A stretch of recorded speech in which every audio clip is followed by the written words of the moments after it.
Welcome everyone to another episode of Rooftop Perspectives. I'm your host, LANCESCURV. It is a very windy day. Let's hope that my dead cat covers the microphone good enough so we don't have that windy effect, because I almost made a mistake and started the video without having the microphone even connected. I don't know why. I guess I'm just too rested. You get absent-minded sometime when you just get so much rest. I've been sleeping till I wake up. I've been sleeping earlier, not going to exhaustion, so I feel real good. I'm in happy isolation from the bullcrap in the world. I do what I want to do when I want to do it. I talk to who I want to talk to when I want to talk to them, and I have a lot of good people around me supporting me and a lot of positive energy. I want to give one shout out to Coder Dean. Coder Dean. He is a friend of mine who has worked with me, I'd say probably over the last 10 years of stuff on the website, the heavy lifting that I can't do, because I do maybe about 85% of stuff on the website when it comes to graphics. And we're talking about LANCESCURV.com. And as of recent, and I have to tell you the backstory real quick before I get into what I have. This is a very interesting story. I've never talked to him on the phone, never heard his voice, never did a FaceTime with him, right? Never seen him and talked to him on FaceTime. We only talk on Skype, and it's on text. That's all. Over the last 10 years, I met him on a platform where you can get independent contractors to do work, and I have to say this man has been a blessing for me. He is a man who has lived in Dubai, in UK, from Pakistan, right? And we know that many people of different races and different countries think the black man in America and the black woman in America are that stereotype, right, that they see on TV. But he knows better through his dealings with me. And I've said it before. He can't always have access to PayPal, so he sends his clients money to me, and I send it to him. Never had a problem from me. He always gets his money, and he always does stuff for me. But I have to say, for a man who I never spoke to on the phone, who I never FaceTimed, right? We just talked through text. That man is more my brother than many black men and women that I know. Women can't be my brothers, they gotta be sisters, right? I love my black brothers and sisters, and I have a lot who are tight with me. All I'm saying is that as of recent, the way he has helped me is over and beyond what most would do for me. With his skills, with his encouragement, with him keeping me going on that way and opening new doors for me. I have to give him his props. Now, that's not his name, that's his online name to a point. You will not see a social media platform with that name on it. That's his work name, so to say. I know his real name, right? But I have to give him props. It doesn't mean that if a person's of another race that they can't be a brother to you in such a way, because he proved himself to me. And there are many black Hotep Negroes out here who, oh, black this and black unity, and they screwing you over, they gossiping about you, they wish bad for you. They love to hear through other people what they think are your problems or challenges, and they take great joy in that. They are not for you. See, I'm just going to be who I am because I'm in the old man phase right now. I'm not an old man. I got a lot of juice in my fruit. I've taken care of myself over the years. Don't eat certain things. Don't not consume the liquor, whatever. So I'm not aging myself. So my third eye, my gift of discernment is wide open. And that's why I say, whenever you have people around you, they come, they go, but there will be those that will always be there for you. And like I said, it's a blessing. Now, let's get right to the point. This kind of came to me through 3 different requests. I'm going to mush them all up in one because it's basically the same thing. And I got to say that you can only take so much. You're only human. You can only take so much. You're only human. Even a mother needs to get a break from the sleepless nights and endless screams and crying of their child, because that can drain you. But that is what she's supposed to do, and she takes great joy in that, of course. But even she needs a night off where she can have a friend or a family member say, hey girl, come on, leave on out, go on out, hang out, stay out all night, go at your friend's house, whatever, or stay home and we'll take the kids, and you need to have a nice quiet time to yourself. That is something that is very, very healthy, as you can only take but so much, as you're only human. And I'm going to add on to that. You cannot babysit everybody else's traumas. And traumas and dramas. You can't babysit everybody all the time. Don't you have things that you need to work on for yourself? And you have people who are ungrateful in you helping them in their traumas. You nurse them to emotional freedom and they give you the finger or their butt to kiss. Ain't that something? So you need to keep your gas tank, your emotional gas tank, your spiritual gas tank, your mental gas tank. You need to keep that topped off and full. When you start draining it down for people, you need to know that you can trust this person, or that you know this person, that they will be appreciative of all that you've done. Because you can get certain people to a certain level and they'll demonize you with all these new jokers and talk so bad about you, and you were the one that were there for them all of these years through their traumas, right? Case in point, even in my own life, if you follow the show well enough, you know that I have an older brother, 11 years older than me, who's always been addicted to drugs. Technically, you can say he's a half brother because it's different fathers, right? But he's my brother. We came out of the same womb. I don't think like that, right?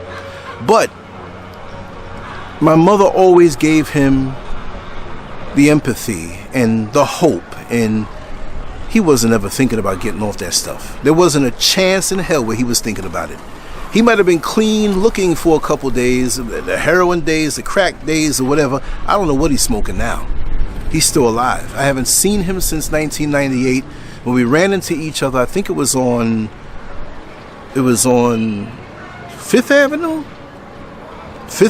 and 29th Street or something like that. And this is back in 1998. How long ago was that? That's 24 years ago. And that was by chance. I looked, I was, oh man, that's my brother coming on. Hey man, how you doing? Whatever.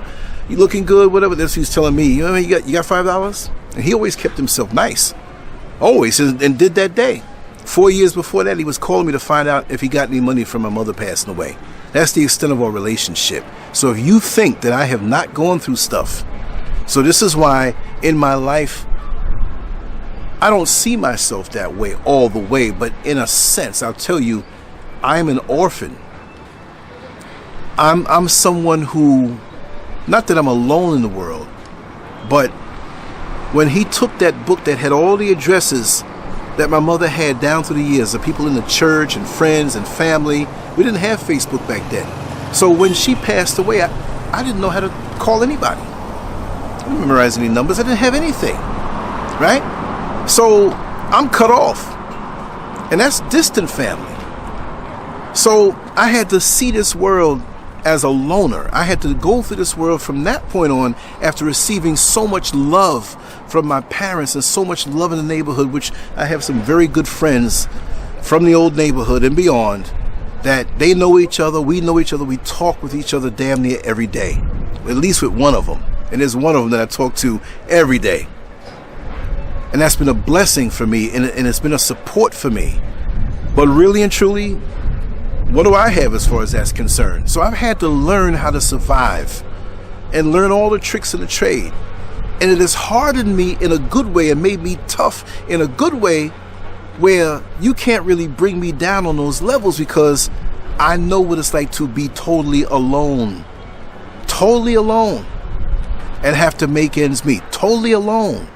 When you're being distanced on an emotional level in those past relationships that I was in, where they had a reason for being with me, but not really to love me. In very few cases in my life, and I can probably count it on one hand, that I have felt true love from a woman. All the other sexual things and acrobatics and stuff, there was a reason for that. And I'm still standing. Because people see you and want to use you for what they can get out of you to fill in the voids in their life. Not everybody, but it happens a lot. So I'm the best person to talk to about these things. And so I was told that I can tell part of the story. And it was funny for me because, the whole drug thing, I understand, like with my brother. I'm not demonizing anybody on, because you can get off, and there are people that we know that come on the show that are doing very well. And if they relapse, I still love them. It's not about the drugs, actually. It's about being used. Because until the day my mother took her last breath, she had hope that my brother was going to fulfill his legacy, fulfill this. Listen, you only have but so much time. You can only take so much because you are human. How long can you keep giving and giving and giving and being in denial in your own life? You get married to somebody and you figure out that the person's going to fulfill what it is that you need as a man or a woman, as far as providing and interlocking your essence and, supporting each other. It's not even just about sex, but even that too. You should become a student of each other, but then they got you and they're like, to hell with you.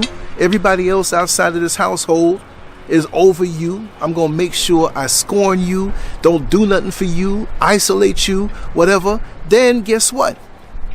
That same person calls up their girlfriend crying. Or the same man calls up, because men do it too, calls up the brothers crying. Oh, I think they're cheating on me. And I'm not giving anybody an excuse just to cheat. But if you don't give somebody what it is that they need, why are you surprised that if they come to you and you're a restaurant and as soon as you see them, they see you and you lock the door, but you got people in there eating, and you keep doing this to them? Well, it's just a matter of time. Guess what? They're going to eat at somebody else's restaurant and they're going to get served well. And you wonder, how are they keeping themselves up? How are they always so jolly? I got my own traumas and I'm going to inflict my trauma on them because they're not babysitting it no more, because I'm not giving them what they need.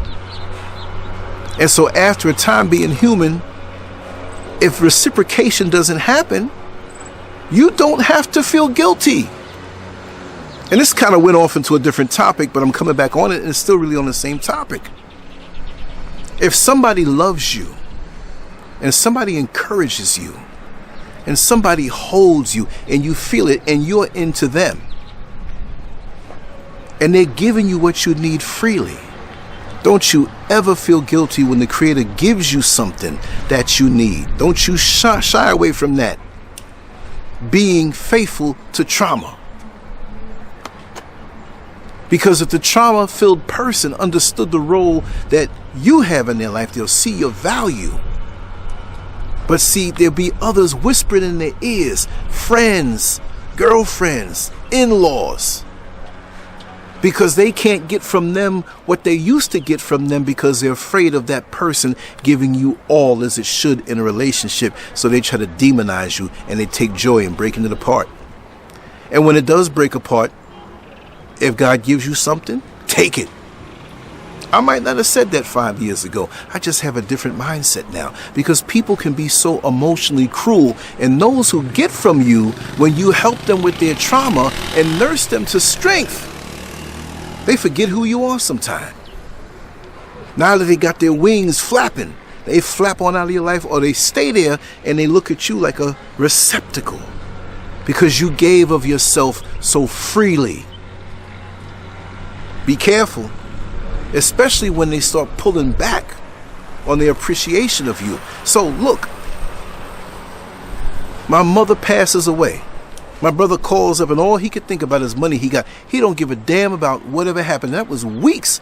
Well, April, May, June, July. That was 3 months, 12 weeks after she passed away. And he calls me. Oh yeah, well, I just want to find out if I got anything. I said, yeah, you got something. All right, I'm going to call you back again, man. I'm going to let you know. Clap! Talk about feeling alone. Nobody in your life. And you hear something like that from somebody who's supposed to be close to you. You came out of the same womb. So how are these other little people, Johnny-come-latelys in my life, going to affect me when I've been through something like that? See, I don't play games. I'm all about it. Either I'm all in or I'm out. Or we're playing the game. Damn. For example, I'm just making this an example because this touches on one of the situations.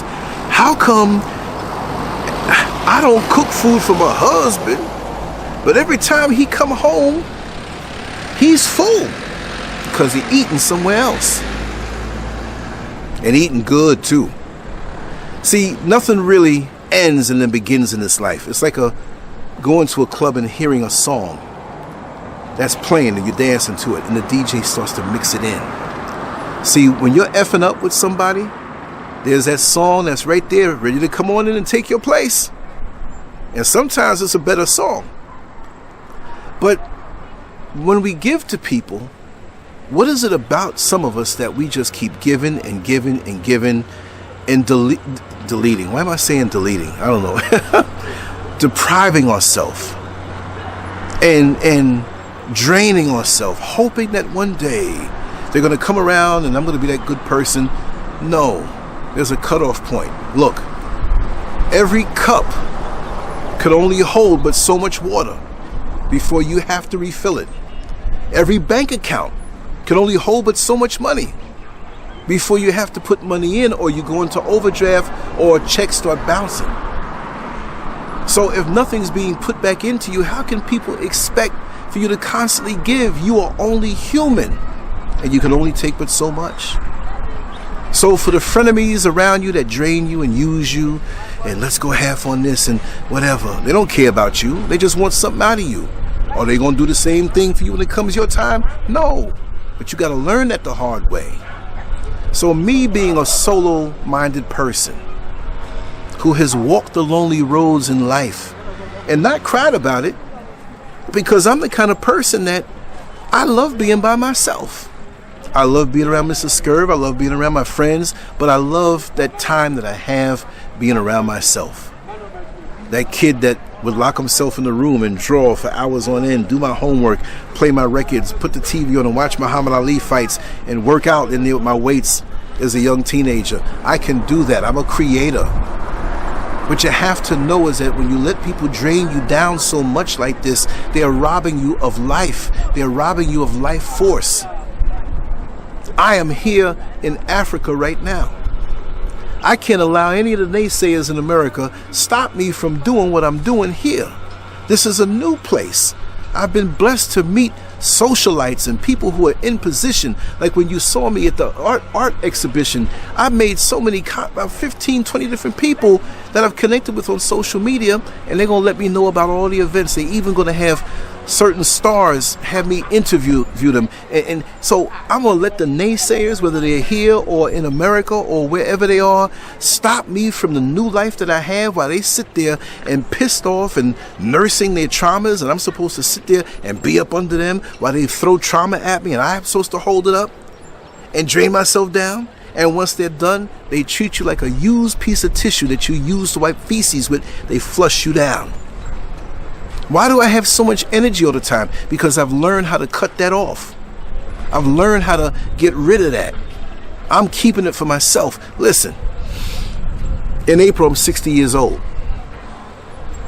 20 years from now, I'll be almost 80 years old. 60, 80. Some folks don't make it to 60. Some folks don't make it to 65, 70, 75, 80. No. This time here, after all the crap that I've been through in this life, this is some me time. And the me time doesn't mean I'm not going to do what I do online. I'm going to pursue it even more. My talents, my abilities, me going out into the world and meeting wonderful people, beautiful people. It's going to be at such a pace because now these people that used to keep you up all night long with their hang-ups and their whatever, I'm always there for these people. The certain ones now. But some just want to hold you right there, and it's all about them, and you can't damn near do something else. Some of these people just want to suck you down, and you have nothing left. I'm so glad so many have gone, and I've gotten rid of so many, because this particular point in my life, it's all about what comes from the inside. I'm going to serve my people. I'm going to serve my community, but I'm not going to run down black people. Oh, we need to wake up. No, I'm not doing that no more. I'm not doing that no more. I may say it here and there, but I'm not going to really be all just about that, because a lot of our black people are ungrateful. They don't give a damn about you. They'll talk that black talk as long as they can get something out of you. That's what it is. Listen, it's going to be hard to get something out of me. I ain't just talking about money, because I like the feeling of waking up fresh. I love the feeling of seeing the mountains and seeing the sun and this new weather that's hitting my body. Florida weather is different. They say it's hot, but this is a hot, but it's a nutritious kind of hot. It's a life force hot. I want to get out and meet more people on a certain level that are actually doing something, because I'm not shackled like maybe some others who all they can do or is have a limited amount of movement because their situation's jacked up. I can't wait no more. If you in a slow lane doing the chitty chitty bang bang, in a putt-putt and I'm in a brand new sports car in the fast lane, I'll see you when you get there. I'm not going to drive so just to look at you and let's drive together. No, I have things I have to do. I have a destiny. I've been given talents and abilities, and you have too. And you don't need to sit here and waste your time letting yourself get drained by a potentially ungrateful person who's going to throw you down like you're nothing.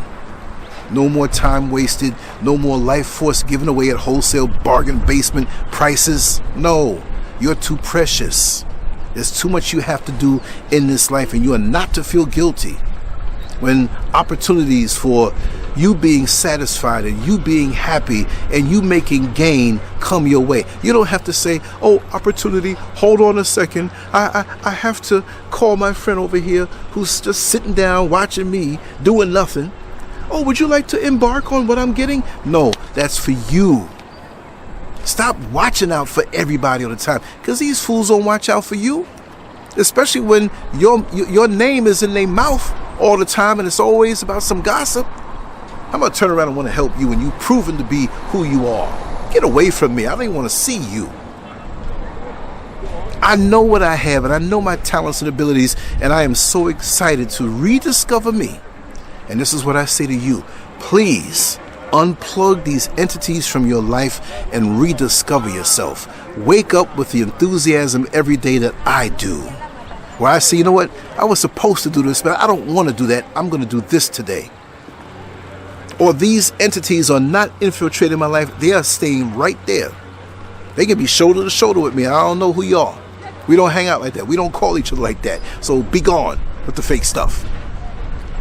Because people already know when they come into your life what they have you in their life for. Oh, if I get around them, I can get in position to get this. Or they have a lot of that, and I can get some of that. Or they're insurance for me. Nope. No, you're not. When you have evil entities around you who just want to use you and talk bad about, I don't care if you starving, your baby's starving, I'm not nice no more. You sit right there and starve. And I have a fridge full of food, and I ain't giving up shit. This is what some people earn, but some of us are too nice. See, I've had situations where I was abused because I was too nice. I'm very nice. And when the spirit hits me to do for someone, I'm going to do it. But you can't let that be the narrative and let people manipulate you into that mindset where, oh, I always have to be the dumping ground for somebody else's dysfunctions. Okay, here's my phone call. I'm going to have to get ready to go. I'm up on the rooftop coming down now. Where are you? Oh, okay, good. Let me wrap this up, and I'm going to come down and just come across the street, and we'll walk down. Come on this side. Okay, bye-bye. Yep. That's a call from Mr. SCURV. Gotta run. But like I said, she's almost here. Don't be drained. When you find yourself lacking enthusiasm, when you find yourself doing for so many others and having a yearning inside to do for self and you can never find the time to do it, something's wrong. Recalibrate your life. Make your life serve you. Every day should be a joy. We'll have unexpected emergencies and catastrophes that are heartbreaking. We understand that life is not just a bed of roses. But the bottom line is, guess what? It's all about you. God gave you your life for you to enjoy and produce with the fruits and talents that he gave you. What the hell are you letting people just take from you and rob from you? No. Don't come here looking for it. Only if it's genuine, and I will know. The spirit will tell me. Okay? Anyway, salute to my brothers. Much love to my sisters. I meant what I said today, and there's a lot of hidden messages in there. I was actually going to try to stay up here for 2 hours and talk, but I got the call a little early. We got something to do. And I'm going to come back on this topic in a different way to satisfy the requests that were given to me. And I just want to let you know I love you all very much. And I'm looking forward to the next one. And we're going to get more and more real as time goes by, because we have no time to waste. Time, this artificial construct on this plane and this level, is very limited. And we got things that we got to do, and we can't be carrying around somebody else's dead weight and their garbage that they don't want to handle themselves. Too bad. Tough titty, but you got to suck it. Anyway, much love to you all. On to the next one. Leave your comments and let me know what you want to talk about. Much love to you all. Bye-bye.